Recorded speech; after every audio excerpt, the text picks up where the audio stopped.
বার্ষিক পরীক্ষায় উদ্দীপক সহ ও উদ্দীপক ছাড়া প্রশ্ন। প্রিয় শিক্ষার্থী, আসসালামু আলাইকুম। তোমাদের সকলকে জানাই শুভেচ্ছা এবং অভিনন্দন। ষষ্ঠ থেকে নবম শ্রেণীর শিক্ষার্থীদের জন্য যে নোটিশটি তা তোমাদের সুবিধার্থে আমি পড়ে শোনাচ্ছি। পাঠ্য বই ও পরীক্ষার মূল্যায়নে ফের সংশোধন আসছে। ছাত্র জনতার অভ্যুত্থানের শেখ হাসিনা সরকারের পতনের পর গণদাবির মুখে 2023 খ্রিস্টাব্দে চালু করা নতুন শিক্ষাক্রম সংশোধন করে গত 1 সেপ্টেম্বর একটি পরিপত্র জারি করে। বর্তমান সরকার একই পরিপত্র পাঠ্য বই সংশোধনের বিষয়ে নির্দেশনা প্রকাশ করা হয়।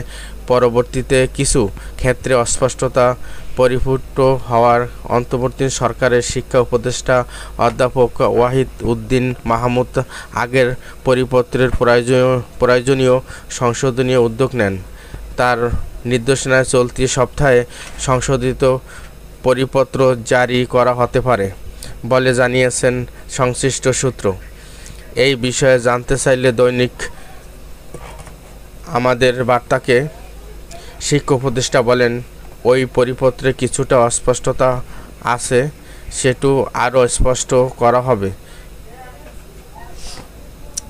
ওই পরিপত্রে বলা হয়েছিল, বিদ্যমান পুস্তক যেগুলো অভিজ্ঞতা ভিত্তিক কারিকুলামের উপর লিখিত, যাকে আমরা নতুন কারিকুলাম বলে জানি, সেখান থেকে সংশোধন করে 2025 খ্রিস্টাব্দের ষষ্ঠ থেকে নবম শ্রেণী পর্যন্ত বই শিক্ষার্থীদের মাঝে বিতরণ করা হবে।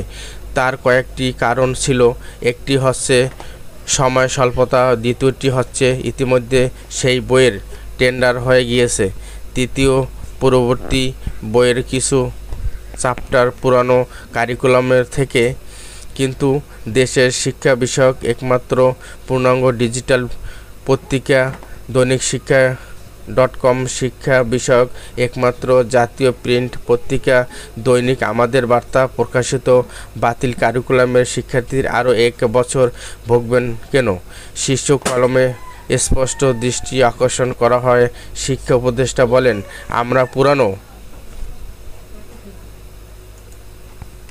আমরা পুরনো কারিকুলামে যাব। এক্ষেত্রে টেন্ডারের সমস্যা হলো সেটি দেখব এবং নির্ধারিত সময়ের মধ্যে শিক্ষার্থীদের হাতে বই পৌঁছে দেওয়ার ব্যবস্থা করব।